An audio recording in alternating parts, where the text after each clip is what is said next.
talk about annotating books too as well. Hi guys. So just double checking to make sure we're live. It does say we're live right now.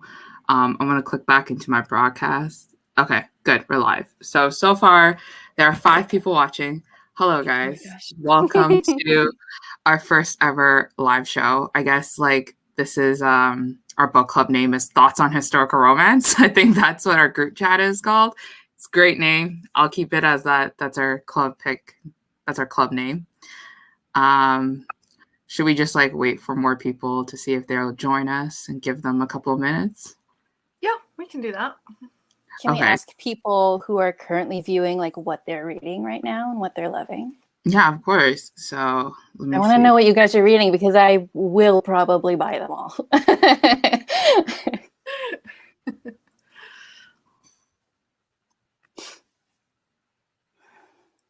Okay, so I just asked that question.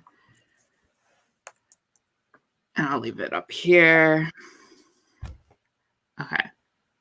There's just less and less people showing up to this live show now. It's just us. Yeah, which is fine. Lots of people tune in afterwards. They can't make it to the live show at the time, and then they'll just rewatch the live stream. So yeah, especially on Sundays. Sundays tend to be a family day for a lot of people. Yeah, and it's a holiday too. In the U.S., it's a holiday. Yeah, people are out camping and stuff. So yeah. And then it's it's right in the smack middle of the day for PST people, and then it's in the time where you're about to go home for the Eastern side people, after going out.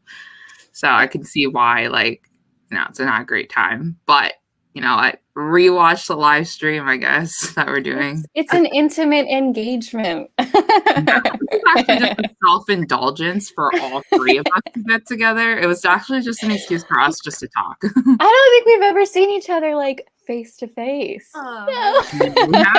We've been, so the backstory of this was that I really like historical romance, and then I wanted to start a historical romance book club, and I asked 2 of my friends who really like historical romance as well, and that's the story. And then this is how it's formed. All right. Okay, so let's start with some introductions, I guess, to kick off this live call, because I feel like we waited a bit more time. But my name's Lisa from Remarkably Lisa. If you're watching this right now, you probably are subscribed to my YouTube channel. I do a lot of historical romance this year, mostly because contemporary romances that were published this year have been disappointing me. But historical romance have not been disappointing me, and they are literally becoming my favorite reads this year. So I'm focusing a lot more on it. I'm definitely not a historical romance booktube channel. I try to be a mix of everything, but so far I'm a mood reader, reading only historical romance. And then fun fact is that Genevieve, is that how you say your name? Do you do Genevieve? If you want to be friends, it's Genevieve, but no, you can call me Genevieve. Genevieve. Okay, so fun fact about Genevieve is that she actually designed my YouTube channel thumbnail and also the header. So, well, not my thumbnail, sorry. Not my icon, because that's a picture of me, but she designed my header. Jesus, having a stroke right now on camera. And I obviously wanted something that was something that represented me at that time, and it was historical romance. And then as soon as I did it, I was like, I might as well just dive deep into historical romances. So it's all thanks to her. Okay, so that's my introduction. Go ahead, Bonnie or Genevieve, whoever wants to go next. I can go. I'm Bonnie. Also, a lot of people know me as Renee through my blog and everything. But, I've been running a book blog, romance book blog, for 11 years now. And so since 2010. So it's been a while. And I've been reading romance since 2003. So, and that includes historical romance. Historical romance got me into the genre. So, that's what I have read the most overall. But this year I haven't read as much as I normally do. So I definitely need to get back into reading it more. But yeah, that's pretty much me. Yeah. A fun fact about Bonnie is that, or a fun fact about me with Bonnie is that every time I would go on a historical romance book that I've read or that I'm reading, I would see Bonnie's like review, but it would be from years ago. It would be like 10 years ago. And then I'm like, I thought that like she reads everything. And every time I look at a book and I see that she reviewed it, then I know whether or not I should pursue that book or not, or I should continue. So that's the fun fact. And like, she's so brilliant. She knows everything about the genre, and you guys will like hear more about it as we go on with this live show. But she's definitely, I feel like, the expert here on this live show. She knows all the romance authors. She's read literally probably all the historical romance authors that we're going to talk about. So she knows a lot of her stuff. Sometimes I'll go on Goodreads and just look up a book and be like, did Bonnie read that? Yeah, that's what I'm saying. Like, her icon is great there. And then, like, the start of all her reviews are always, like, originally posted on Addicted to Romance. And I'm like, okay, got it. And also check out her website, guys. Okay, so I know like we're not all booktubers here on this live show, which is great because that's the dynamic that we have here. But Bonnie has a really great website where she has a lot of recommendations, and it's like a clear resource for historical romance lovers. Just want to point that out. Yeah. And the links are in the bio. The links are in the bio of this video. I remember to put it there. But yeah. Yeah, there are recommendations. Like I have a section on my site called it's like that happily ever after book database, and it's just a big database full of recommendations of all types of like character types and tropes and themes. Yeah. So it's Amazing. So I'm working on yours right now. So that's taking the longest. But but yeah, so I've read historical romance for a long time, and you know, I wanted to just give something to the community to help people find recommendations of books they can love. So yeah, I just went in and looked at like all of your Bev reviews because I was like, oh, I think I haven't read any Bev yet, so I want to see what is Bonnie thinking about him. So, so I just wanted to. You've got a few, yeah. Yeah, she's one of the first authors I read that got me into the genre. So, she's my catnip. I love her. I'm so excited. I'm Genevieve. I started reading romance like a year or two ago, and not even historical until like May. So I'm very new to romance land yet. Yes. I think my first ever historical was Evie Dunmore, the one that she did with Book of the Month. I think that was my first ever. And then I didn't start picking up more. I think it was because like YouTube was recommending channels for romance books, and then they were talking about historicals, and I was like, I'll try historicals, and here I am. Here we are. Welcome to the live show. So, I don't know, like Genevieve, like you started in May, but like, sorry, you've quickly become an expert. I feel like, you know, I like your mentality when it comes to historical romance and any genre in general, I assume, and I guess because like we've only been talking about HR, but you're so receptive. Like anybody can recommend you something, and you'll be like, I'm game, I'm down. Like I'll pick it up. And like I think like that's such a great attitude to have as like a new romance reader. And I don't know, I really appreciate it because I'm like, can you read this book? And you're like, down. Checked out, don't even say anymore. And I'm like, thank you so much. I may not get to it right away, but it'll be in my shelf. Yeah, which is like, I mean, like I have a lot of romance reader friends and things like that, and I understand that our TBRs are so tall, and mine too. So like when people recommend it to me, I always kind of put it on my list. But then I like how excited you get about it because you're just like, okay. I mean, especially if the cover's good, I'll be like, I'm buying this like 5 minutes ago. This is mine. And it's funny because when I show you the book cover, I'm like, okay, listen, the cover's not the best, but like, can you like it? Like, can you just read it? And you're like, I don't know. Like, are they gonna rebrand? Yeah, you're like, what? Like, we were reading Olivia and the Masked Duke for the historical romance readathon that I was hosting with my two friends, Lacey and Jessica, and Genevieve like was like, why is his arm so big? And like, where did her chin go? And I was like, can you stop roasting the cover for a second? Okay, look, I had issues, but I'll read it. Yeah, like Genevieve is definitely the most artistic one. She's the only artist in this group, I feel like, but she knows a lot about graphic design and everything. So she looks at everything with a very critical eye. It's a gift and a curse. I'll share stuff covers or just covers, and she's like, oh, she'll tell me all the design flaws, and I'm like, you're ruining a pretty. Yeah, like we're like, we like it. Stop. Like me and Bonnie are like, I like the colors. He's half naked. Why wouldn't I like it? And you're like, no, no, no. Do you see all this? And then Look, we're you just can like, oh. like something and not be thrilled about their choices. It's okay. And then we'll come down to the conclusion that like some covers are just awful, and then we'll be like all agreeing. So I guess that's the fun part. Yeah. Yeah. Okay, sorry, Bonnie. Some people are commenting that they're having trouble hearing you. Do you have like a earphone or like a mic that you can plug in? I don't. Okay. Not with my iPad. All right. Okay. So I think you just need to just shout at us for a bit. Okay. I think that's our only solution right now. So sorry, guys. So we have people who answer your questions about what are you reading right now. So we have Wallflower series by Lisa Kleypas, which is definitely a fave among, I feel like, all historical romance readers out there. But Genevieve recently read the whole series, right? Listen, I've been like 80% done with spring for like 2 months, and I just haven't finished it. I feel like I got the gist.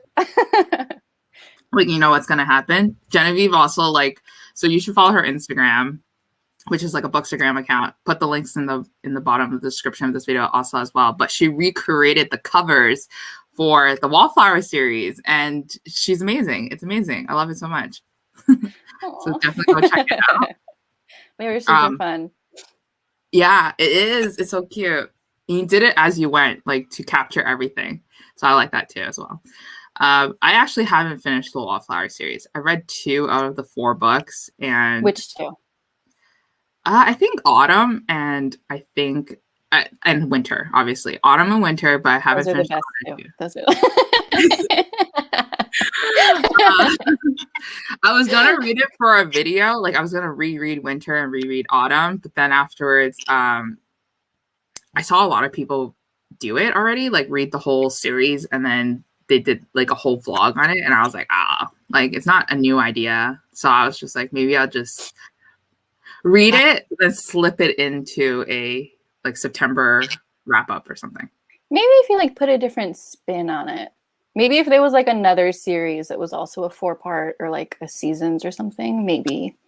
Yeah, I'm just spitballing just to put a different flair. I know, because I read the Ravenels, like by Lisa Kleypas too. I don't really like it. And then I also read the new Devils, like because like she has that spin-off with all the devil, like Sebastian's family and like how they're all related. And I read those 2 already. So the only thing left is like Wallflower, I guess. So I don't know. Yeah, and the Ravenels, I still haven't finished Hello Stranger.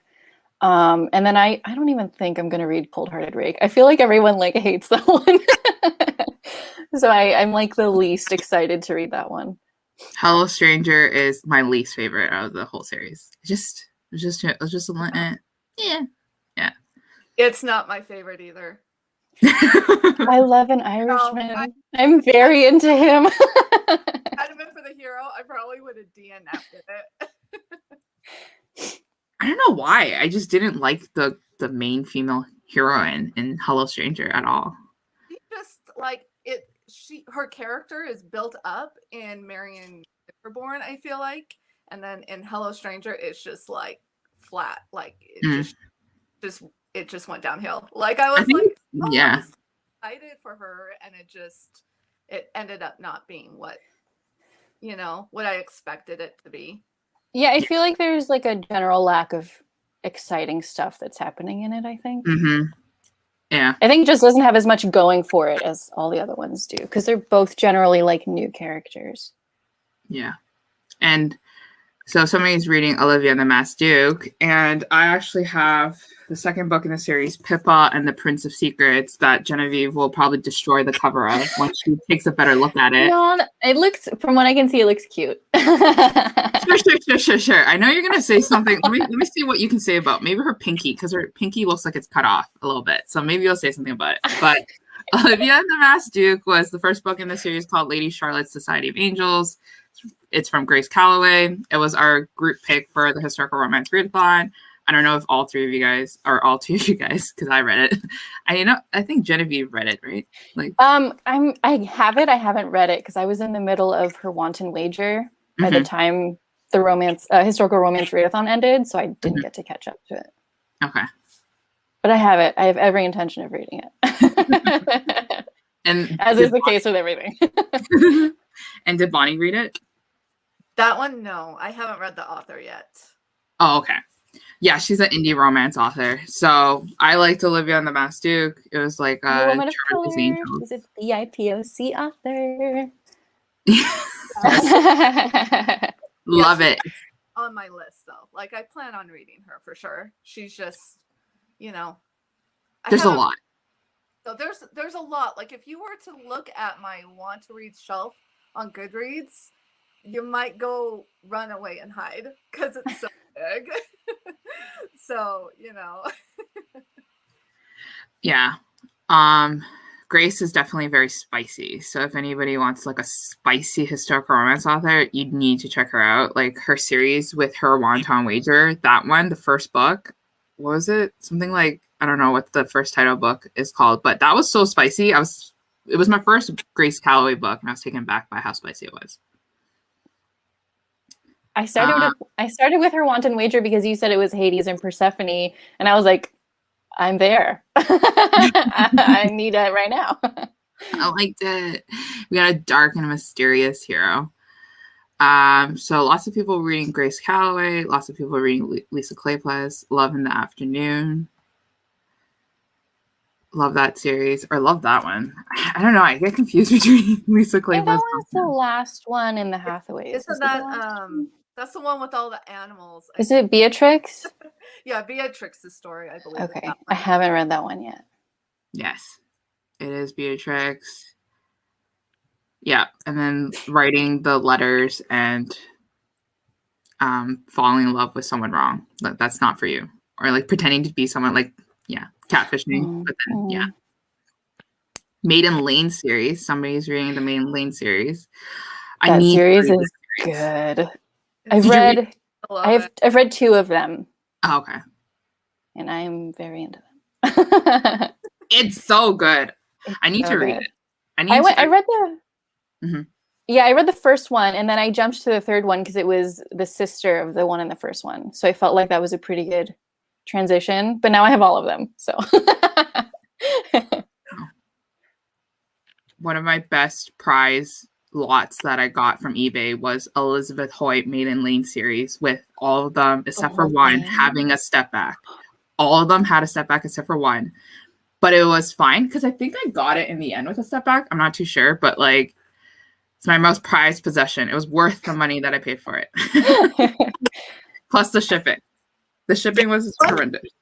Yeah, the ones with the step backs are a lot harder to find, than the ones. I'm missing two.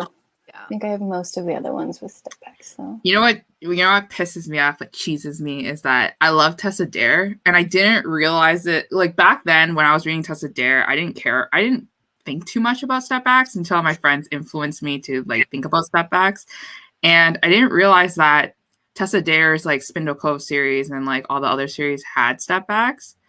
So now when I go on Google and I see the step backs for Tessa Dare's novels, I get so angry because I just want them. They're so nice. Ugh.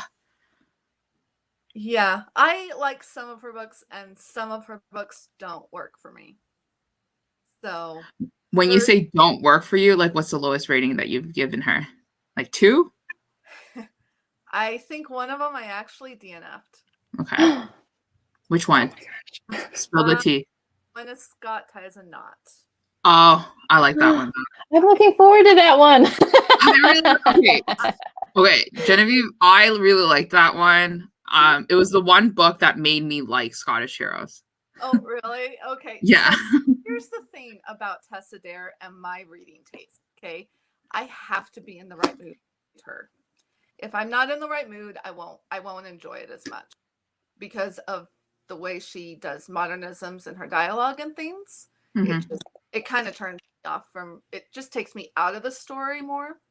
And so it just lowers the enjoyment that I have from it. So I have to make sure I'm in the right mood for it, or I knew I was in the right mood to read it. So, that's probably what really affected it. So Fair, really fair.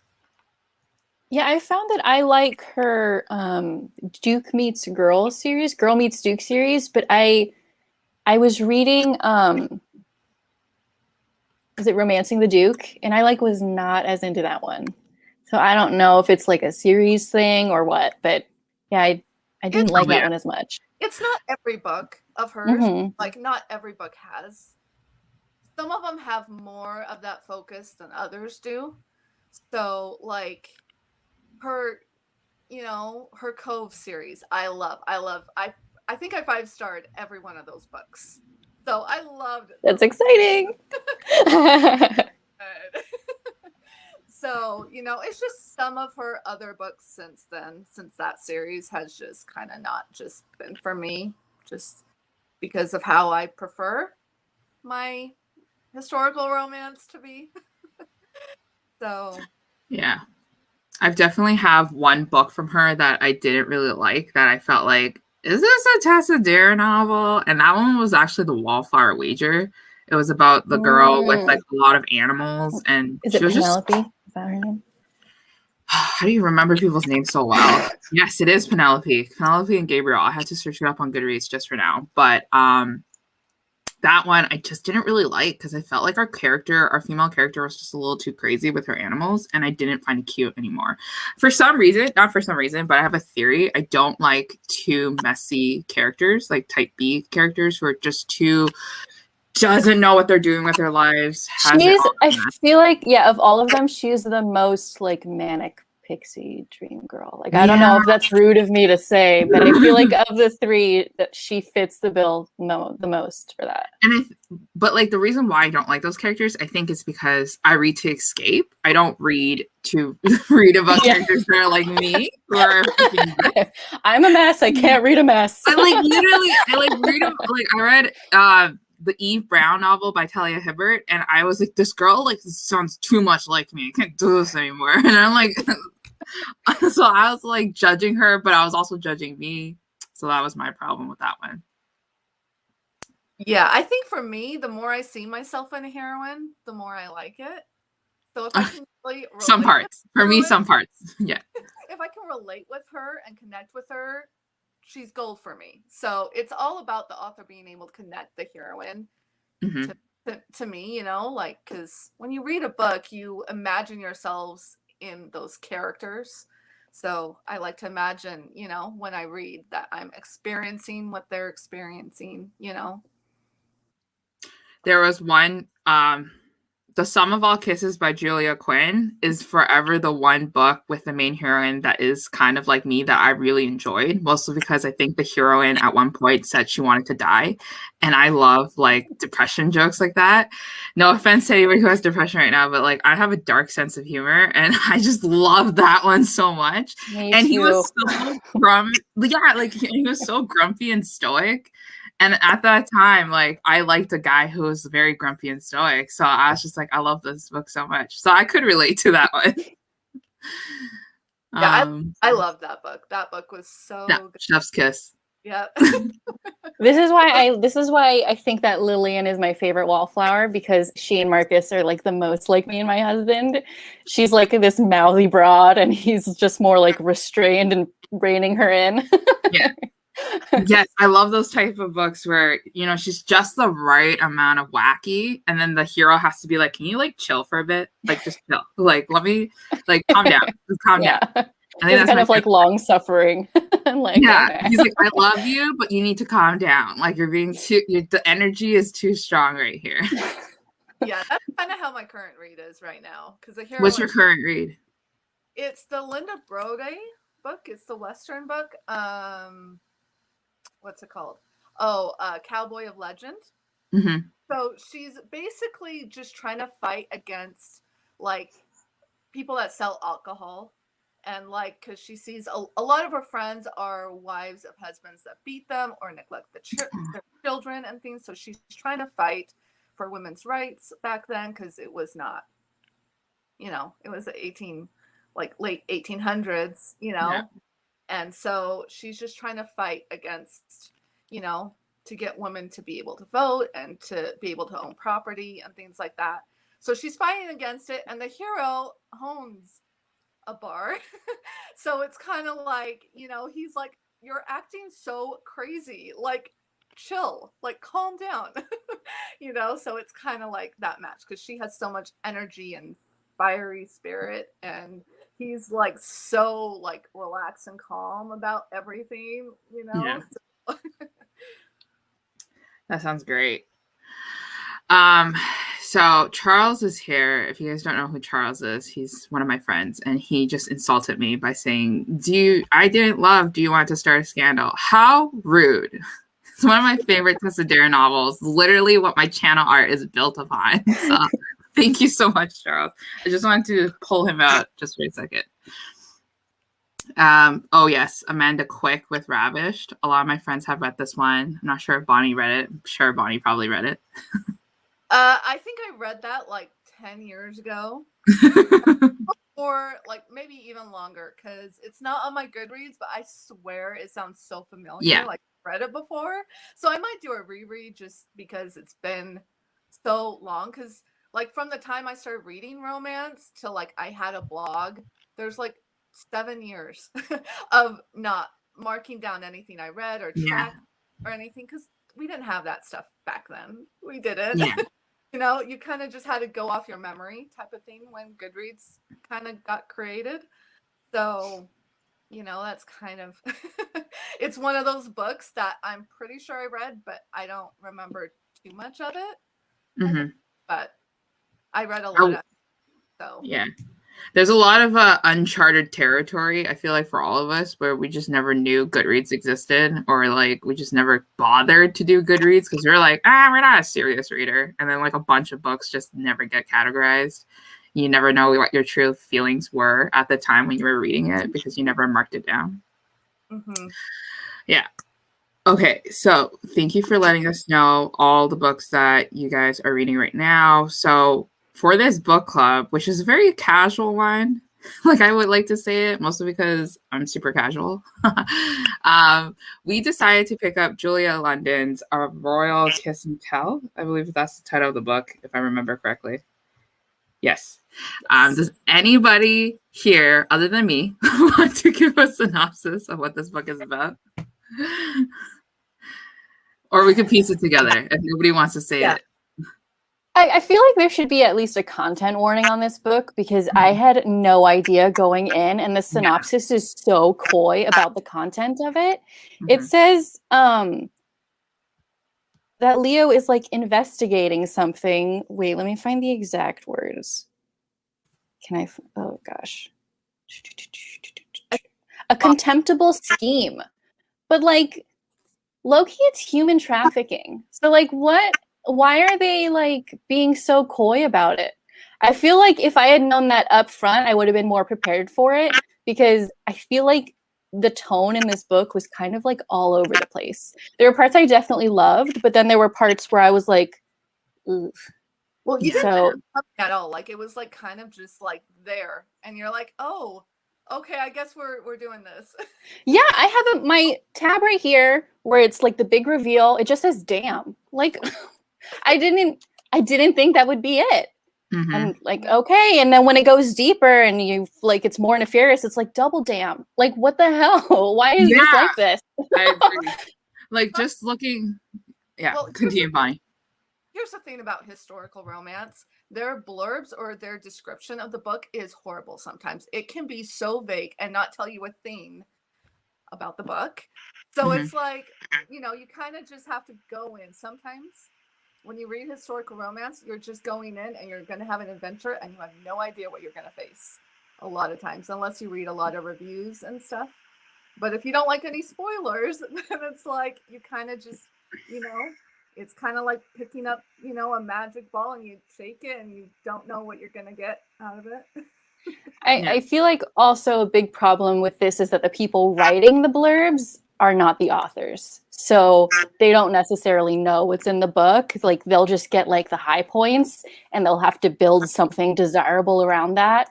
And then it'll be like this one where you get in the middle and you're like, excuse me? Like, yeah, exactly. Like you do So- like a double take. Like you're like, what? Yeah. So I feel like this should have had a content warning on it because It should have, and that's one of the reasons, like when I write my reviews, I always do a summary. Some reviewers don't, but I read so many descriptions of books and they don't tell anything of the story. And so I feel like there are some things that I feel like readers should know before. yeah, this should have had a content warning. Yeah. So I guess overall kiss and tell, what happened was that the synopsis of the book basically made it sound like it was going to be kind of an enemies to lovers romance, like a romance where our heroine, she's supposed to be like kind of like the culprit of like writing behind like the gossip gazette that's happening around. Like there's gossip papers happening around, and our hero's reputation is damaged. And from the synopsis, you kind of think that it's the female heroine who's doing it, and then you think it's going to be like kind of like a little fun tit for tat, enemies to lovers, a little rom-com situation.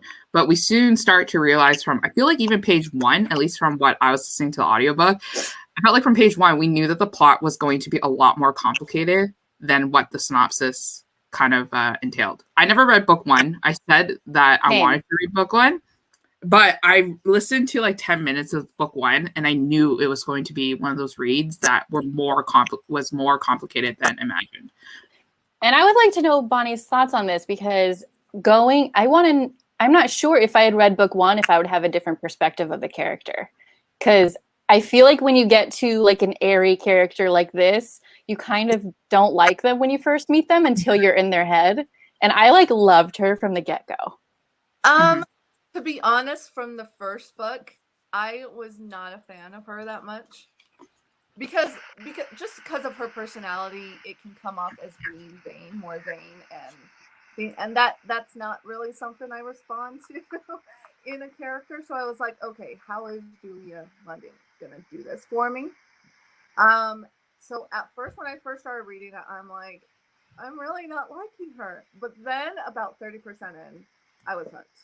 I started to just really respond to her. So, I just ended up loving her. That's just the magic of this author. Like, she can take someone very unlikable like this and just spin it in a way that you can just gravitate towards her. So I loved her right away. I remember we first met her and she's like, people are here to see my dress. I mean, they're here to see your dress, but also my dress. And I was like, this bitch. I love her. I think the most interesting part about this discussion, though, is that we're not supposed to like the hero first, because the hero has like a lot of flaws. He's known to be as like the useless prince, and like he's always doubting himself. So it's funny how we don't like the female heroine first, or like us as readers have difference of opinions on the heroines. But I was fine with both characters. I didn't really see too many flaws with these two characters. Just wanted to see the romance develop, basically, for me. Yeah, I like the hero a lot. I liked him in the first book too. So, I really wanted his story. So for me, it was more knowing his story than necessarily her at first. Mm-hmm. I really loved, just the friendship he has with his brother in the first book is really, really good and everything. So it's just, this book kind of just sold me on, that I wanted more from him, Mm-hmm. I was a little bit concerned at the beginning because I was like, "Ooh, are we going to be dealing with depression? Are we going to be dealing with alcoholism?" I wasn't sure like how it was going to go, but it didn't go too far deep into that. It seems like there probably were elements of that, but yeah, I'm glad the author didn't tackle too many things at once. Our hero was definitely like a bad boy, black sheep style character that a lot of people had ill opinions of him.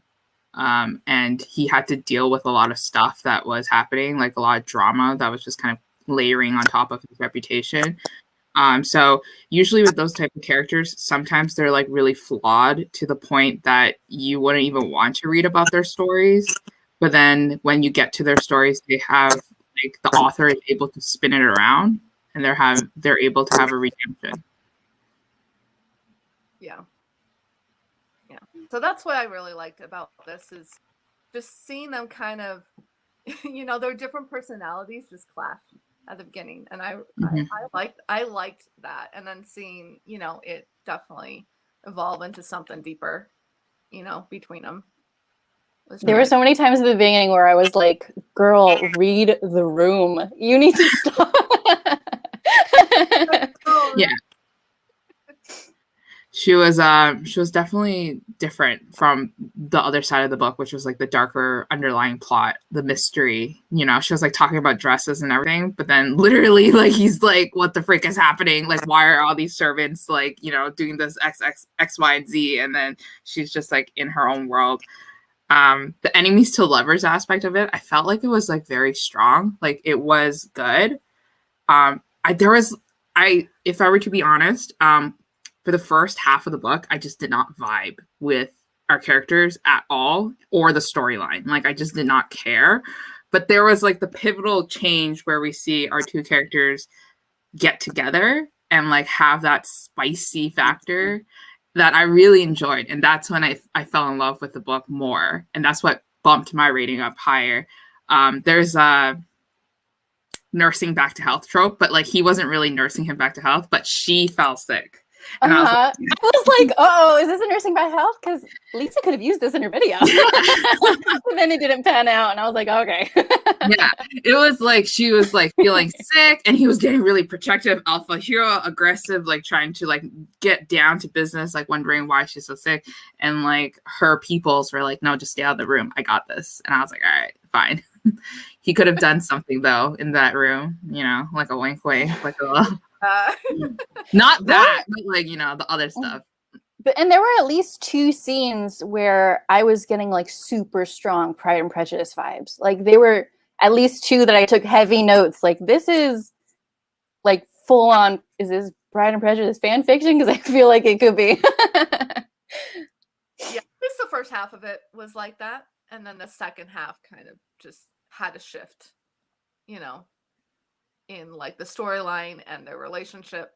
So, there were 2 scenes where I was like, the dialogue is just so similar though, like the beats, and yeah, so I was just like, okay. It could have been Pride and Prejudice, like at least, the first half of it could have been like, that type of retelling, like a Jane Austen-esque.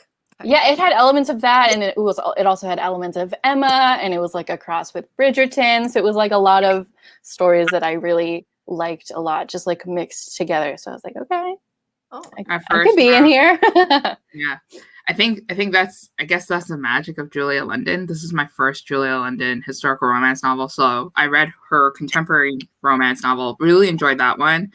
But then this one was my first historical romance. Bonnie hyped her up. Bonnie was like, Julia London's really great. And I was like, she's been known to write historical romance. Of course she's good. But then when I was reading this one, I was just like, I don't really see what's like the hype. Like, what's the hype of this book? Like, I don't get it. But then when we got to like the explosive chemistry, them falling in love and like all that stuff, I was like, okay, I can see why Bonnie is hyping her now. Like, I was like, okay, I get it. I see it. Yeah. I was into it. While it can take a little bit, like with her books, they tend to start out like a little bit slower, but they'll just pack a punch, and then you're like hooked on it for the rest of the story, and then you just fall in love with it. So that's kind of just, I think, her writing style. So, but she writes a lot of fun stories. So I really liked her take on like, having some royal themed characters in her books. So I'm curious to know if most of her books, because I know this series follows this royal family and like the drama that comes with it and like the dangers that come with the royal family as well. But I'm curious to see if like her other books and her other series also include like a really heavy plot driven story, like, or is it mostly like romance? It depends on the series. To be honest, they all are plot driven though. They all have like family focused series. A lot of it's like themed focus on family. So like I think her previous series, I think, with like the Sinful Scottish Laird, I think is one of them. That one, there's like 3 sisters or whatever. So that's a really fun one. And like all the heroes, I think, are Scottish. So, but it's like in Regency London or whatever. So it's, you know, kind of a fun dynamic there. So, but, and I mean, she's really only written, like, as far as historical romance, just Regency, but like, she was probably one of my early authors that I read. You know, I think Ruthless Termer was one of my first ones from her. That was very old school Regency-esque type book.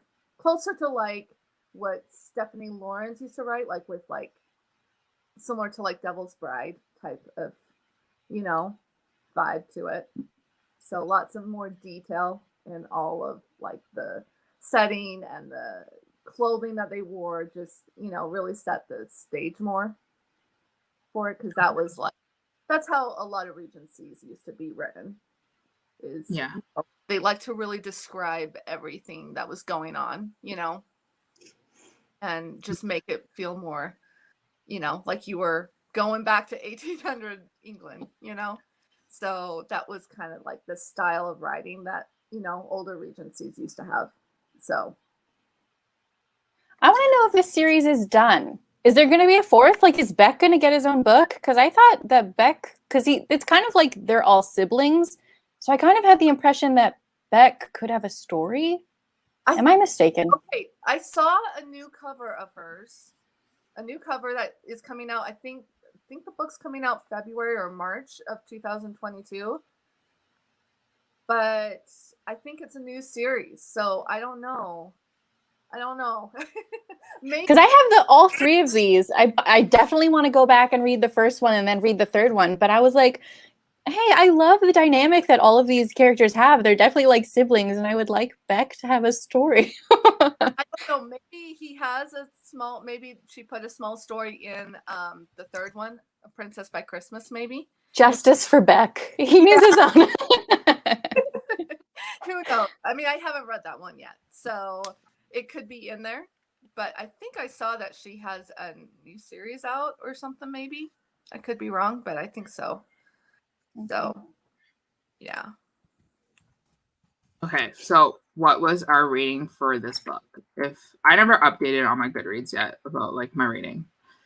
I haven't put one up either. Okay, so this is all a new surprise. All right, let's go around the top. Exclusive. It's exclusive, groundbreaking news, never seen before, opinions of our own. But Genevieve, start. What's your rating? I think it might be like a 3.5 to 4. Okay. I definitely enjoyed it like from the get-go, but it was when we got into, because they were like, I have tabs for 3 different plot lines. So I was like, oh, this is complicated, and also this is heavy. Like, this is definitely more macabre than I thought it would be, especially because of the cover. So I feel like tonally it was kind of like a surprise, but I did enjoy it. Yeah. All right. Next one. Bonnie, go. Resident Julia London fan, everything. Did this meet your expectations? Because you read book 1 and you really liked it. So, second one, did it live up to your hype? So it's a 4-star for me. Mm-hmm. And I think it did. It started out slower than I expected. I was kind of worried, like the, you know, first 4th of the book. Yeah. I'm not scared because I'm like, I'm really not really connecting here that much. But then once it hit like 30%, I was hooked into it and I couldn't put it down. So yeah. So that's kind of what, you know, that's probably what keeps it from being a higher rating for me, is the pacing in the beginning. But yeah, you know, once you get to that point, then it really quickens, you know, and then you get really hooked into it. So yeah. But it wasn't quite what, as much as I loved the first one. I think I loved the first one a little bit more. Okay. I think the first one was like a 4.25 for me. So this one, not quite as much, but I really liked it. Okay. So similar to Genevieve and also to Bonnie, I gave it a 3.5 out of 5 stars. On Goodreads, I don't know if I'm going to put a 3-star rating or if I'm going to put a 4-star rating. 4 stars to me on my ratings kind of feel like I really liked it, and it could be, up to be my best books of 2021. I feel like 4 stars and above. But 3 stars is like low, because 3 stars to me represents like an average rating. Like, it's just like, it was good, but it wasn't that good. It wasn't memorable. So I'll still have to debate. But I think I'm going to just, on Goodreads, I'm actually going to round down. I'm going to keep it to 3. But my real rating is 3.5. Anyways, enough breaking down about my reviews. But I'm the same with also Bonnie and Genevieve, and the thoughts of how the pacing of it was weird in the beginning. It was just, it ran a little bit too slow for me. But once, like I said, once we get to like the juicy bits where our 2 characters are, having fun in the hallways, stealing kisses, can't stop thinking about each other, that's when I went like, oh, this is good.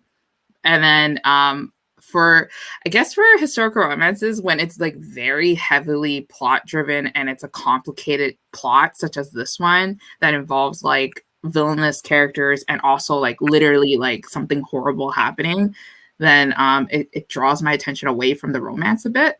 So that's why I think I had to like lower it a bit, because I didn't really like that. And I mean, there were definitely some beautiful things she was doing with the language. I tabbed a lot of like beautiful passages where there were a lot of like animal metaphors where they were comparing people to like animals. And then also I tabbed a lot where there were comparisons to like their feelings and cosmic verbiage. So there were a lot of like beautiful things that were happening.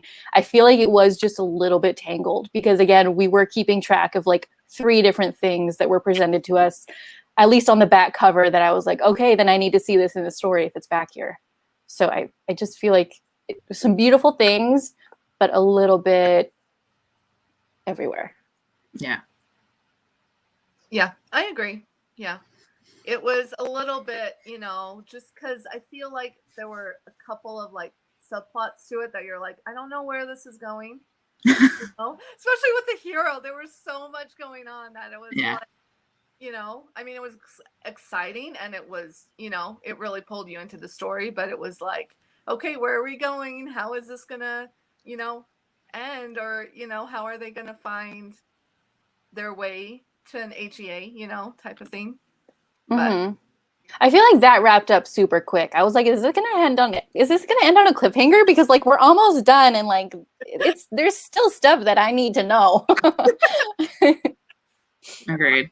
Yeah, it did end pretty quick, but I think the way that she ended it worked for me though. Yeah. So I know Genevieve said that she's gonna go read book 1 and 3. I'm not sure if I'm gonna read book 1 and 3, to be honest. I already have them, so it's like kind of a waste if I don't. I had them, but I donated them. So I don't know where they went. I'm like looking around on my shelves in my basement. I don't see them. So out of sight, out of mind for me, I guess. Yeah. But you know what? The first book, what is it called? The Princess Plan? Is that what it's called? Yes. Yeah. So that one, Bonnie really liked it. So it also makes me go, okay, well, like if Bonnie really liked it, maybe it was actually like really good. So I do have it in my library right now. Like I borrowed it and I just never returned it yet, like the audiobook. So, if things go south for me for my September reading plans, that one's going to be on the list. Awesome. Yeah, I do know I want to read the 3rd one. I don't know when I'll read the 3rd one. I might wait till it's closer to Christmas time and read it, because it's a Christmas themed book. So I might wait till it's closer to Christmas, like November, and then I might read that one. If the hero in that one is not Donovan, I'm going to be upset. Because there were some heavy hints. I was like, he's too hot to not be nobody. So I need to know. No, I hope it's Donovan. Wait, you guys never read the synopsis of the 3rd one? Well, the character's name is not that, but it says he's like undercover. So I was like, is it Donovan? Yeah. I was like, this has to be like a Reese from ACOTAR thing because everyone keeps saying he's the most beautiful man and it has to be him.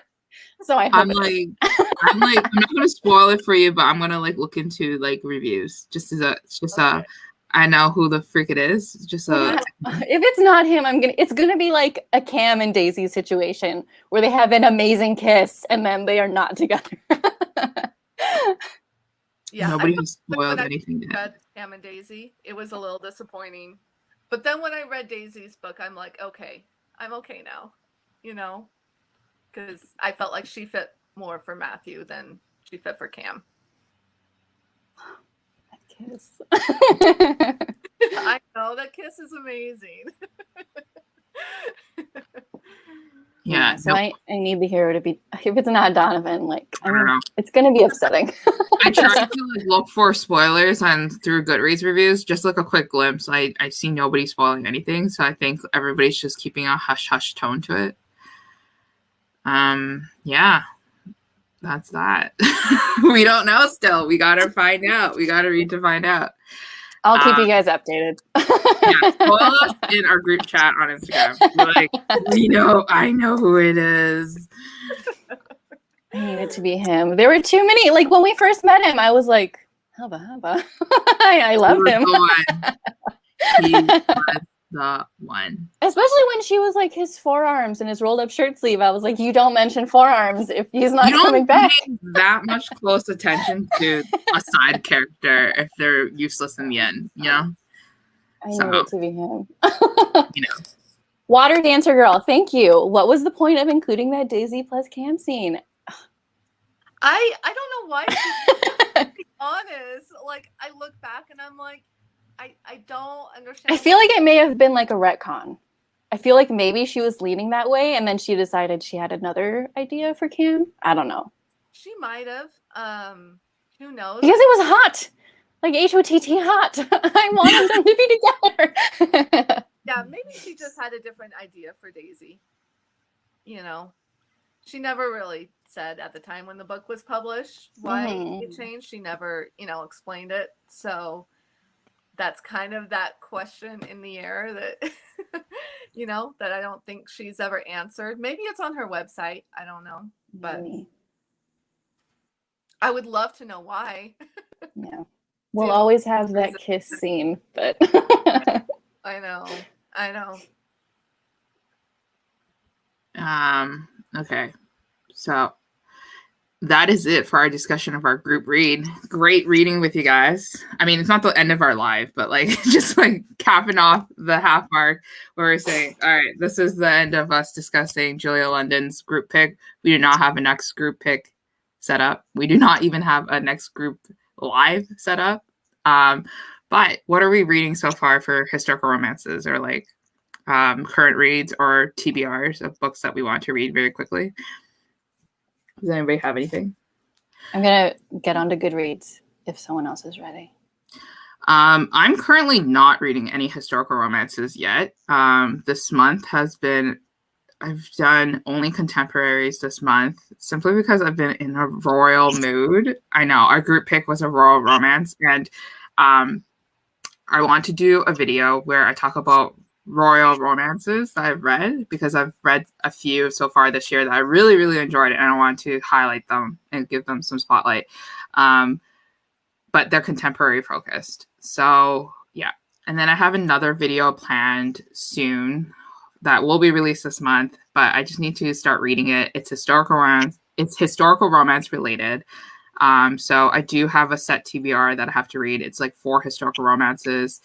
One of them is Brazen and the Beast by Sarah MacLean. I know we were talking about in our group chat that Sarah MacLean is an author that is a little bit of a toughie for us to get through. No offense to the queen. So that one's going to be interesting for me to read, especially because her books are a little bit longer. Like Sarah MacLean's books are 12 hours on audiobook, and it's just like 4 hours of plot. And yeah, I did like that one though. I did love that one. So you might like it, hopefully. All right. But I really enjoyed the Bare Knuckled Bastards. I loved that series. So, but yeah, you all know how I felt about her most recent one. It might be a scandal to even talk about it on here, but not my favorite of hers. I'll say that. Yeah. Okay, so that's good to know because we had differences of opinion. We didn't have differences of opinions with Sarah MacLean, but you spoke to me about how you didn't like it. But since you like this one, maybe it'll be good. The next one I have is an Eva Leigh book. think I may have read Evelyn before, but I really don't remember. This one is one of her latest ones called Waiting for a Scot Like You. And I think from a review, somebody told me that it was an older female heroine, younger hero romance. Our female heroine is actually a widow. She's in her 40s. And our hero is in his like 30s, but late 30s. So there is. Get it, girl. I know. So, I'm like, this is different. This is a different romance. And then it was recommended to me because it was a grumpy sunshine trope too as well. So I'm excited. I like the grumpy sunshine trope. So those are 2 audiobooks that I have to read for a video. Nice. Yeah. For me, I'm just about finished with the Linda Brode book. I'm like at like 90%. So nice. Almost done. What's your rating so far? Can you tell us spoilers? Yeah. So probably 3.5. Oh, okay. Okay. So I like it, but the heroine from like the first half really threw me off a little bit. Just I don't know. I feel like she's like a little bit too much, flair and drama. Yeah. So yeah. So I mean, it's really, really good. I like this author a lot. If you like Westerns, I recommend her.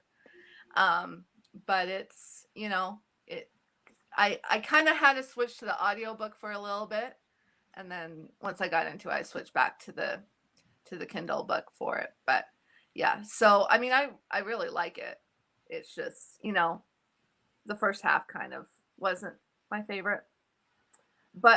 And then I'm going to start The Earl's New Bride by Frances Phelps.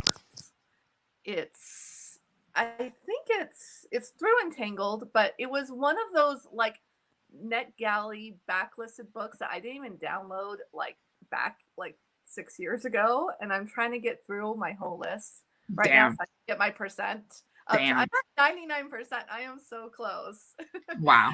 So yeah, so I'm just trying to get those done. So this is one of them, but I've seen lots of good reviews for it, so I'm hopeful. So, but as far as books I want to read, I want to start reading like older historicals, kind of balancing out the new moderns to like the older historicals, like early 2000s, and kind of mixing it up a little bit. So okay, that sounds good. I've sort of been just like trying to make my way through the biggies. So I am on Romancing Mr. Bridgerton, which is the 4th Bridgerton one. The biddies. I was like, what the heck is the biddies? Biggies. Biggies? The big ones. Popular book. Yeah. Oh, okay. I was like, what? Biggies. I thought you were making a little like nickname for the Bridgertons. Like the I was like, what the heck? We're so close, me and the Bridgertons. So I'm in the middle of that one. I'm enjoying that one. I think so far my favorite was Benedict's, but this one is, I like this one a lot because Penelope is just so cute. I like that one. I also and have been like going through so much Lisa Kleypas. Like the last 2 months have been like all Lisa Kleypas. So I just finished the Gamblers of Craven series. Didn't love them. Gonna be honest. They were okay. But yeah, they definitely feel like she was still figuring it out. I feel like now she's got her formula down a little bit better. They just didn't seem like as clear and clean as the new ones are. Yeah, for that one, Then Came You was a 4 stars for me, but Dreaming of You was definitely a 3 stars for me. Mm-hmm, yeah, I loved Then Came You's hero because she was like a chaotic queen, and I love her. But then I'm not a fan of Derek Craven. I'm just gonna say it. He's okay to me too, but everybody loves Derek. I don't know why. People love him, but I understand why. In some respects, I understand why. But he doesn't make my top 5 favorites. Yeah, from what he's written, he doesn't. Mm-hmm. So I mean, I like Sir Ross way more than I like Derek. So, you know, I feel like he's like more underrated among her heroes. You know, he's not as well loved as some of the others. I get Sebastian. I totally understand Sebastian. Yeah, Sebastian. Sebastian can get it. I love him. Sebastian got his own series, like his whole family series spinoff. That's how much Sebastian can get it. Like, you know. I know, but the Derek stands will come for you if you say anything about Derek. So I don't even know. I didn't even know Derek was a thing. I'm just so out of tune with like what readers like and what readers don't like, I guess. But like when I read reviews on was it Dreaming of You, everybody's like Derek, and I was like, oh, Derek was a thing, because Derek's not a thing for me. Like, yeah, he never used to be a thing. That's what's weird. It's only in the past couple years he's become really like, the man, and I don't know why all of a sudden. Maybe it's because of her going back to writing historical romance, I think, is kind of what drew people back to some of her older works. And I think that's what it is. I think, you know, people are reading more of her backlisted books now, and so they're starting to see the magic of her writing for, you know, some of her other works. So I think that is what it is. I don't know. But Genevieve also mentioned how like Lisa Kleypas was like getting her stuff together, realizing what she was, fine-tuning her writing and stuff like that. But like I read Midnight Angel by Lisa Kleypas too as well recently last month, and I was like, this is a hot mess. Like I don't know what's going on. The reviews for those ones are rough. So I'm like, yeah, I'm really. I'll get to them eventually, I know, but I'm like, they're rough. Prince of Dreams sounds like a nightmare from the reviews that I've read. It's not like people were describing Prince of Dreams as to being like on acid. Like you just don't know what the frick is happening, because the gist of it is that our hero has been having dreams of like a heroine or something, and then it becomes like this weird incestual like family relationship dynamic thing, and it's just weird. But you know what? I was also getting weird tones from Mine Till Midnight. Like when I got to the end, I was like, was this low-key a paranormal romance? Because I feel like there were definitely those elements in it. So I feel like she has played around with that. And I think one of her earlier ones did have like a time travel element. So I feel like she's like been pretty adventurous in like some of her writings, but yeah, it definitely is kind of strange when you come from Wallflowers and then you go to something like that and you're like, excuse me? Yeah, if you go for like, if you're reading her Ravenels or her Wallflowers first, you're gonna have a different experience reading her older books. Like I'm gonna put that out there. You are gonna have a different experience. It's like for those of us that read her older books first, like Lady Sophia's Lover was my first one from her. So and you love Lady Sophia's Lover. I love it. It's so good. But it just I fell in love with that book. It was just magic for me at the time. And I still love it. But like, even though it's not, you know, as loved as a lot of her other books, you know, and then I fell in love with, you know, the Wallflower series and stuff like that. But and then she took a break for a while writing historicals, and then she comes back with the Ravenels. So like I don't like the Ravenels that much, I'll be honest. There's only a couple books that were like really great, and then the others kind of were like okay. They were okay reads for me. Yeah, there were some real low points in that series. Yeah. So, like not fully like I feel like she kind of lost some of the spark that she had in some of her previous books. So that's just my feeling on it, you know, that some of them just don't fit like what she used to write, I guess. Mm-hmm. Yeah, I agree too. Somebody mentioned that they're reading Suddenly You, and I had to go check on what that book was about. But it's the heroine who writes the romance novel, and then she falls in love with the editor. Oh, I want to read that. It's good. Yeah. This one I gave a 3 stars out of. Okay. I think for me it was a 4 or 4.5. Yeah. Yeah, I think I own like most Lisa Kleypas books, but I still haven't made my way through them. No, that's fine. Big backlist though. She does. Take your time, enjoy them. Yeah, I was like looking at Book Buddy and I was like, I have like 30 books from her. And I've read like 10. Yeah. No. Definitely. Yeah, continue. Bonnie, continue. What? Oh, Bonnie, you go ahead. Okay, no, you can go. I don't have anything to say. Oh no, what I was going to say is that like Lisa Kleypas used to be like my queen when I was reading historical romance in the beginning stages of like my reading historical romances career. And then I read more and more of other romance authors. And then when you look at the math and you look at my reviews, you start to realize that was Lisa Kleypas my favorite romance author? If, you know, so and so are like all higher ratings than Lisa Kleypas, and like I've enjoyed thoroughly like more books from these authors than Lisa Kleypas, and then that starts to like I don't know. I feel kind of I doubt myself a bit. I'm like, why don't I like Lisa Kleypas's more? And then, but of course, she still has her she has her charms, and she has her like she built up such a great career that you can't ever doubt her work in that sense. That she doesn't deserve it.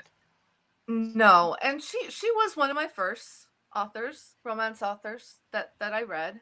Yeah. You know, time I read like Woody Wiss and Joanna Lindsay, she was kind of in that mix there.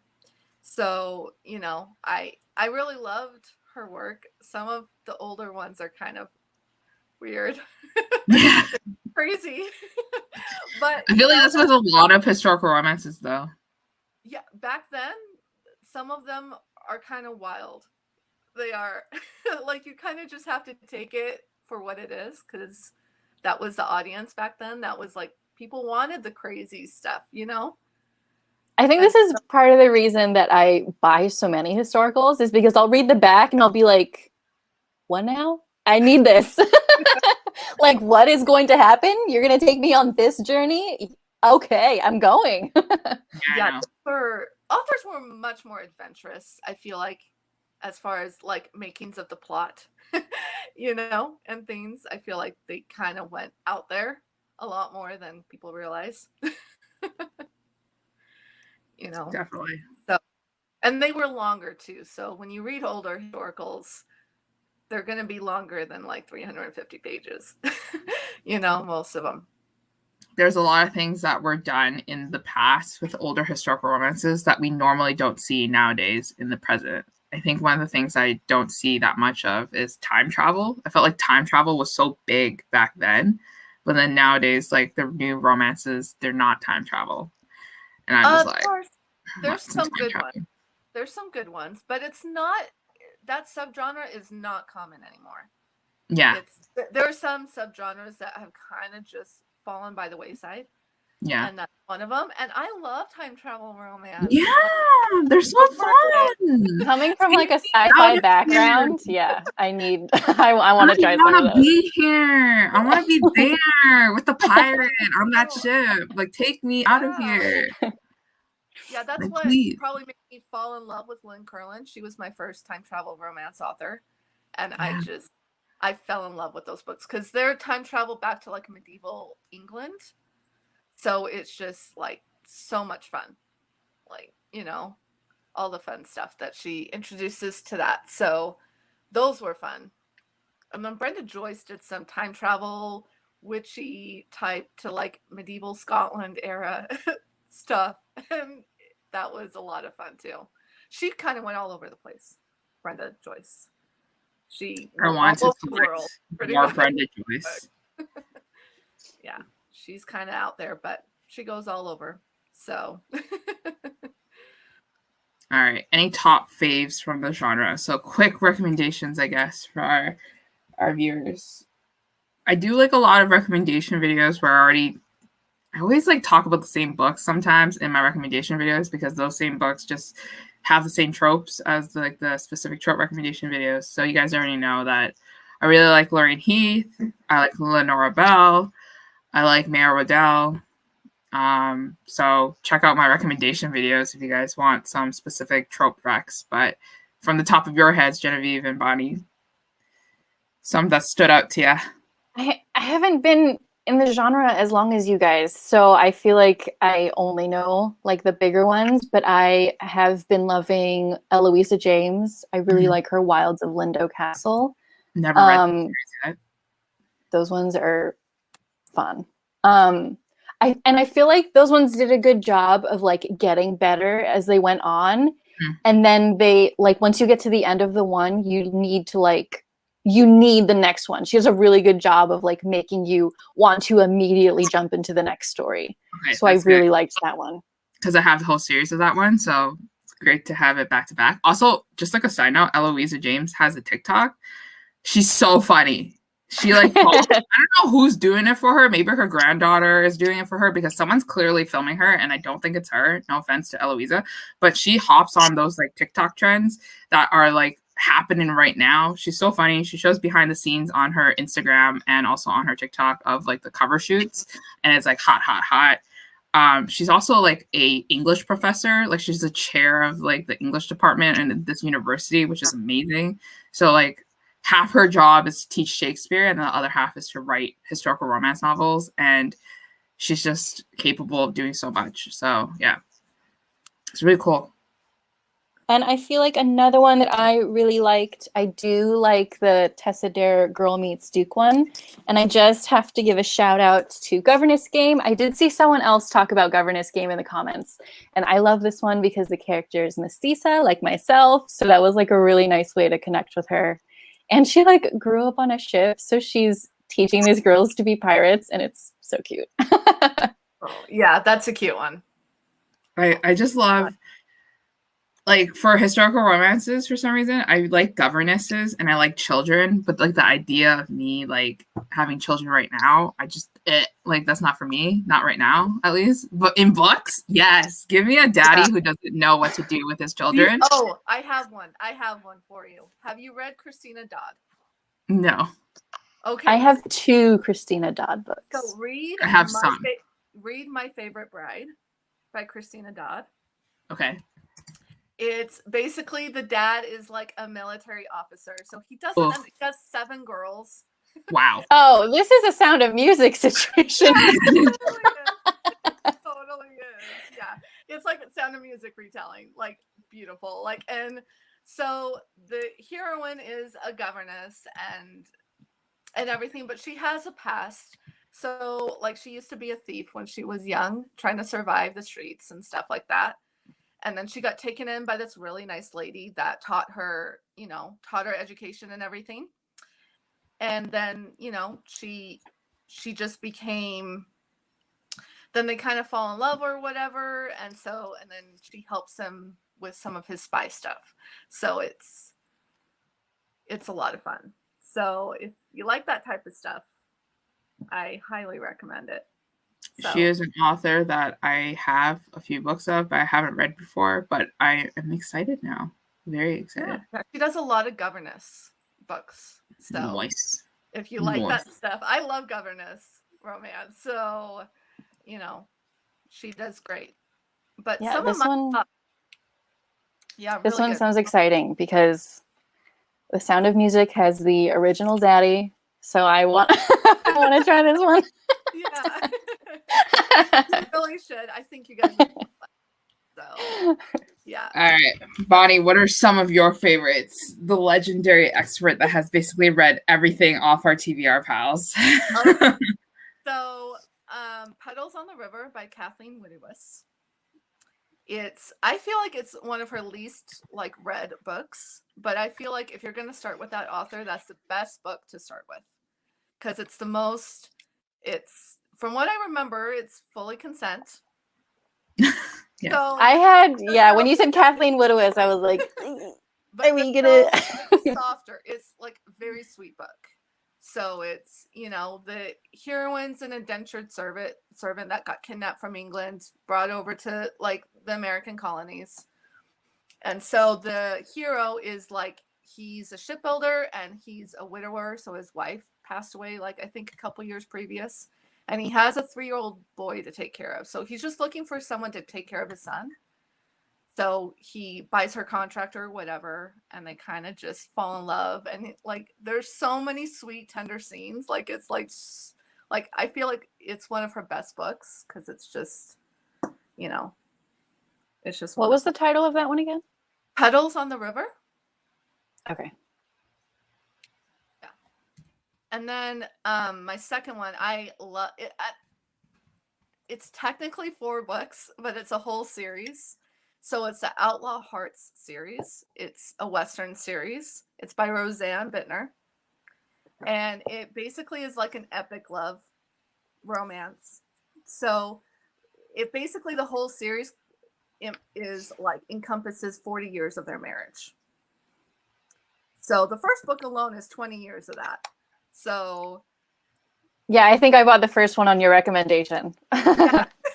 Yeah, so definitely like read the triggers. There are triggers in these books because she does not sugarcoat the Wild West. They deal with things that were very real back then, and it's not easy in some points, but she balances it a lot with humor and fun family dynamics and stuff. So honestly, Jake and Randy are my favorite couple. So I adore them. Yes, I think you recommended me this series too, right? When I asked you for a series with a married couple and the whole storyline goes, and you were telling me like specific really cute moments that they had after. Yeah. Yeah. Yeah, they are so adorable. Yeah, because he's the type of hero where he hates part of himself. Like, he hates his past and everything. And so she just loves him completely. Like, she is one of those heroines that loves unconditionally, fully. Like, she sees so much goodness in him that he doesn't see in himself because of his past. And she just accepts him and just supports him and everything. And it's just so beautiful to see that type of love, you know? Yeah. Like, it's just, she doesn't ever lose faith in him, you know? She always stands by him no matter what happens. So it's just really beautiful. So I love their story. So, but it'll tear your heart apart sometimes to see what they have to go through sometimes, you know, because Roseanne Bittner's just not the type of author to like sugarcoat anything. She likes to really give it to you real, you know, and authentic. So, but she does a lot of like biracial heroes, which is nice. So Jake is, you know, biracial. He's half Latino, I think. So, you know, she does really good job, I felt, with the representation on that and everything too. So, and then another favorite is This Is All I Ask by Lynn Kurland. It is Fade to Black, so, you know that going in. So if that's not your Not my favorite. but anyone will tell you she does the best Fade to Black scenes ever. The best I've ever seen. What is that one called again? This Is All I Ask. Okay. Yeah, it's super sweet. It's kind of like they both have dealt with trauma, and so they're kind of perfect for each other. So he's blind, and she's been abused by her dad her whole life. So she doesn't feel like she's beautiful or worthy of him because he's this big, well-known, famous warrior of the land or whatever. And so they have an arranged marriage, and they just, at first, you know, they have some misunderstandings because he's blind. So he kind of has a shell around him to protect himself, you know. And then she doesn't understand why he's angry and stuff because she's dealt with an angry father her whole life, right? And so, but he married her to protect her. And so it's kind of like once they like really get all their history out of the way and really like come clean with each other, it's just a beautiful romance. So it's amazing. Yeah. So those are like probably my top 3. If I had to pick top 3, those are my top 3 favorites. And this one also includes time travel according to Goodreads. So This Is All I Ask is not time travel. Don't know why that's on there. I think because the author, in certain members of the family that connects to that book, there is time travel in the like family, but Mhm. not in that book. Okay. That book doesn't have it. Like the connecting books, like the close connecting books don't have it. But some of the outer connecting books do. So like, I think they're kids. I think there's some stories of some of their kids, and those have time travel. So maybe that's why, because she does write time travel in this series. So that might be it. Okay. I guess that makes sense. Mislabeled on Goodreads. Dun, dun, dun. All right. So the last question that we're going to take for today's live show is favorite marriage of convenience and or wallflower romance. So I actually had to like Google it because I was like, okay, what have I read that is marriage of convenience? I know, I'm struggling to remember what I've read because I haven't made that note in my Goodreads reviews. Yeah. I'm sure Bonnie probably has a shelf that is like marriage of convenience. Like I very have well. so many. Right? Yeah. Yeah, I think, Um or if you check my site, I have a lot, but probably some of the top ones is Because of You by Kathy Maxwell. Is really sweet. That's a cute one. Hannah and the Highlander, Sabrina York. That's like a medieval Highland book romance. It's really sweet. American Duchess by Eloisa James. Not sure if you guys have read that one, but that's good. My friend loves that one. It's I like one of her favorites. Yeah. Like all-time favorites. And I was like, I want to read and it too. it's a standalone, right? So that's nice. Is that like you can just jump into it? Yeah, it's a standalone. Abduction of Julia by Karen Hawkins. Oh, Karen Hawkins. Yes. Yes. It's so good.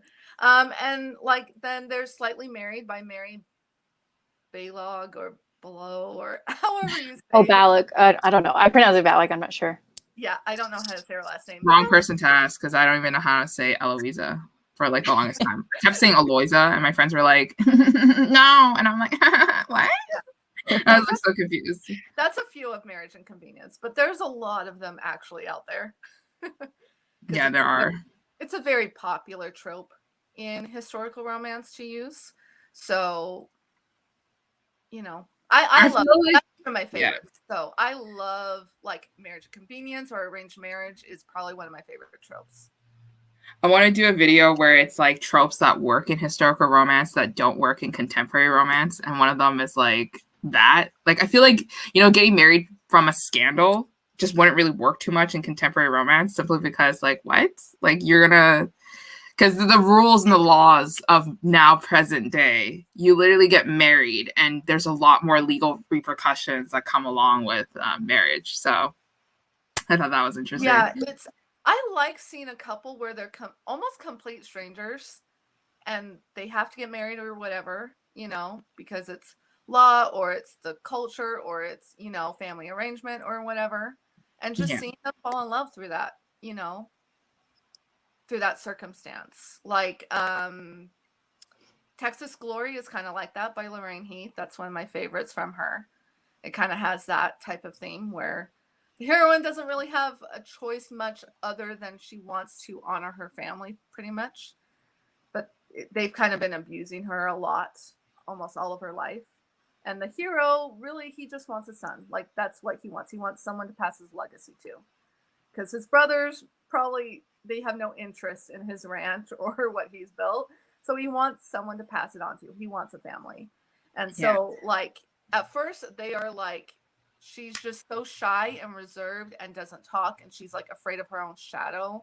And he doesn't know how to react to that. He's like, you don't need to be afraid of anything. My men are out there. They'll help you with whatever you need. And he like, it's really beautiful because he helps her build her confidence. So he helps her realize dreams and he'll do anything to help her fulfill those dreams. And it's so beautiful because it's just, she starts to realize that she wants more than just to be a wife and a mom, even though she wants those things. And she loves being his wife and she wants to be a mother. She also realizes she can do more to help the community, to help, you know, build her own success too. And he totally like supports her in all of it. So it's really sweet. So that's one of my favorites from her, I think. But it is a Western. So if you don't like Westerns, I'm sorry. Is Never Seduce a Scot by Maya Banks considered a marriage of convenience? Yes. Well, no, I would say arranged marriage. Okay. That's more arranged marriage because the king tells the families they have to do this. So, or you'll lose your lands. So there's no choice in that arranged marriage. They just have to do it. And Okay. so, That one's good. That Yeah, one, that one's good. Audio is also great for that one. If you guys can get it on audio, that one's a good one. Yeah. I haven't listened to it on audio, but I want to. I'm sure any play has it, but yeah. So yeah, Maya Banks is great. I think she writes some of the best historicals I've ever read. So she's really great with her stories. Kind of sad she hasn't written a historical in like 7 I know. sad. But that's because she has her medical issues, right? Well, she's had medical issues, but she has published other books. So Yeah. I'm not really sure what's going on there. I think most readers just would like to know what's going on. Yeah. You know, like she has lost some readership due to all the delays. You know, because her PR team does not handle it well. They do not handle it very good. So they kind of just, kind of skim over the historical romance book talk, and they will focus more on her other series of like releases and stuff like that. But they won't really discuss what's going on there. So readers are like, well, we just want to know what's going on. Mm-hmm. Like a lot of readers understand that. Like when C.L. Wilson, for example, she's not a historical romance author, but she's a romance author. She had a big delay on her Sea King book that came out a couple years ago. And it was like a 3-year delay, but she was very, very honest with her readers about what was going on and why there was delays. So readers were totally on board with that. They're like, okay, that's totally fine. We totally understand. I think readers just want, transparency. They just want, an honest, talk of what's going on, Yeah. Especially since like Maya Banks, that historical series is not done yet. I'm in the middle of Highlander Most Wanted because also that character's name is Genevieve, so I had to be like, I'm reading it. But content warning, that one is super, super dark. It is dark. It's very dark. I'm in the middle of it, and I am afraid to finish because I'll want the next one, and there is no next one. Yeah, not for right now anyway. I mean, she's a great author. I love her as an author. I mean, her writing will always pull me into a story, So, it's kind of sad all the health issues she's had to deal with. And she did change publishers. So I think that was another delayed problem too, because she switched. I don't know who she had before. I can't remember the publisher from before. But I know she switched to Avon, and that switch caused a lot of time delay. It says this one was Ballantine. Is Ballantine part of Avon, or is it separate? I think it's separate. I think it's separate, yeah. Yeah. But yeah, that might have been Ballantine, what she had before, and then she switched. Not sure why she switched, but then she switched publishers, so I know that was part of it. But I don't know why it's been this long. Normally, if it's this long, it probably means we won't get those books. So sad. I know. It breaks my heart. I know. And it is what it is. You can't like force something to happen. No. Sometimes when an author just isn't writing for that long, they kind of lose. Especially when you're writing other genres, sometimes other genres fall into the cracks. So it's sad it's this one. Yeah. But Water Dancer Girl says Cressley Cole wins the award for ghosting everyone. And isn't she paranormal? So it's kind of in character. Yeah. Yeah, Cressley Cole is... Yeah. I love her books. I think I've read all of her books, but have you guys read her historical? I have the first few in the Immortals After Darks. They have pretty neat covers too. I like those ones, but yeah, I want to read them. I just haven't gotten to them yet. I read one from her, and I think, let me just see if I can find the title, but he's a pirate. That's why I wanted to read it. and he has a mission where he has to go to the island to retrieve this like girl who's been stranded on the island for many, many years, and she's basically the female Tarzan. Ooh. It's good. Okay. I think I've read all the they're cute. What the fuck is that book called? The Price of Pleasure, and it's book number 2 in the Sutherland Brothers series. This one, I really enjoyed it, but honestly, like if you were to look at the plot and like look at the character development, things like that, I didn't think it was that strong. Gave it a 3 out of 5 stars. Still really enjoyed how forced proximity it was, because he literally had to chase her down to her hut to like try to convince her that, you know, he's like a person that she can trust. And it was cute. Like they had to like, I think there was like a thunderstorm or a storm situation where they had to huddle very close together. It was cute. I liked it. Yeah, it's cute. And then she has a Regency, I think, era. Yes. Trilogy too. I think with like Harlequin or something. Mm-hmm. I see it all the time on eBay, but they're always so expensive. I guess I could buy it from thrift books because it's cheaper there with the shipping.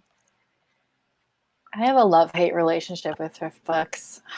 Sometimes you get books and you're like, dang. And sometimes you get books and you're like, ooh. I know. I'm the queen of, I think thrift books is a con. Until I get a really like nice condition book and I'm like, oh, okay, never mind. I feel like they must make so much money because they have never given me an issue about like giving me a refund or sending me a new copy. So like, I'm sure they do like a really good business. Yeah, I don't know. I haven't really actually used thrift books. I mean, I have a wish list on them, but I'm like so on the shelf about it because you can't see the condition of the books. And you know me and condition of the books, I like them to be in good condition. Me too. That's why I only buy them when they're like new or very good. And then I'll get them and I'll be like, who the F said this was like new or very good? Because it's not. I don't know if you ever had those books yet where you get in the mail from thrift books where like the corner of the cover is actually like snipped off. Like it's like a clean cut. And then I was like, why is it like that? And my friend Lacey was explaining to me how they do that so that they can't resell those books in the bookstore or some shit. And I'm like, bro, they resold it to me on thrift books though. Or I'll get like the biggest thing I had with them was when they sent me an ARC copy of a book that had no cover. I would have like that minute I would have been on there like telling them this release date this. And I was like, the fuck is this? I was like, what is this? And I paid for this. And I was like so mad. I was cheesed. But yeah, that's me. What's frustrating is when you get a book that like still has the old sticker on it and it says like 25 cents. And you're like, you charged me like $8.93 for this book and it says 25 cents. Like audacity. I know. Bought it from a used bookstore and then tried to resell it at a huge price. But then couldn't even make the effort to like peel off the front. I know. No.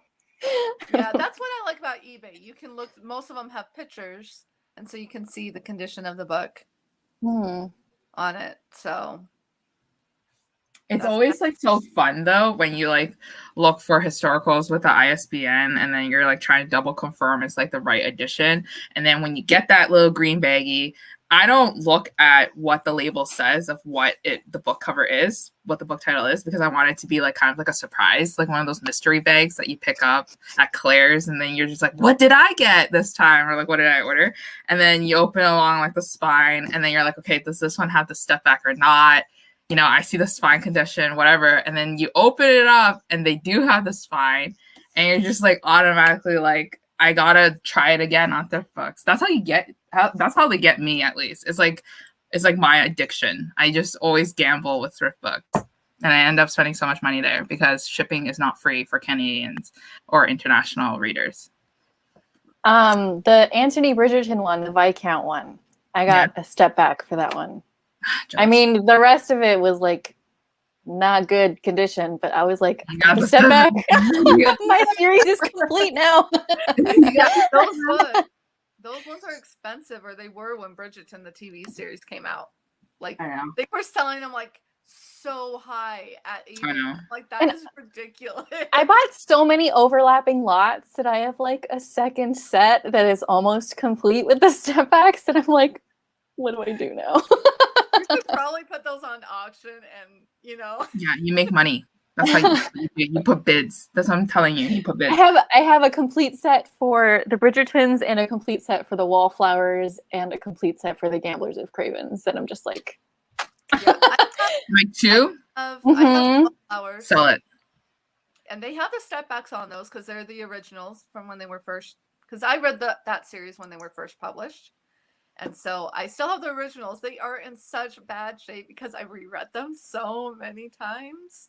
So I need to get, newer versions because they're like my Devil in Winter is just pages are starting to come out. So oh my gosh. Oh no! that's how many times I've read it. Yeah, I got my step back ones that are like my collector's ones that I get to look at because they're pretty. And then I have the new ones that are my reading copies. Yeah. Okay, so it was lovely to chat with you ladies about Julia London's A Royal Kiss and Tell. That was like So fun. It was so fun. Glad we all have similar ratings, and one person wasn't just like completely spiteful and being like, "This book was the worst book I've ever read." And we have like such different tastes in books too. Yeah. That I was like, "Ooh, is it going to be a spicy conversation?" We all had the same problems too. We were all like, the pacing was weird, right? And we all looked at each other and we were like, "Okay, yeah, we agree on this." And so that was really fun. I really enjoyed that. And also the conversation that we had about historical romance, giving recommendations to our followers. Is there any last remaining remarks that you guys want to say? Hopefully you guys had a fun time with me. No, and that nobody was like too nervous. Yeah, I can't wait to pick a new one. Yeah. All right. Thank you for everyone who's joined us so far in this live. Obviously, the replay will be on my channel for whoever's joining us later. But see you guys next time. All right. Bye. Bye.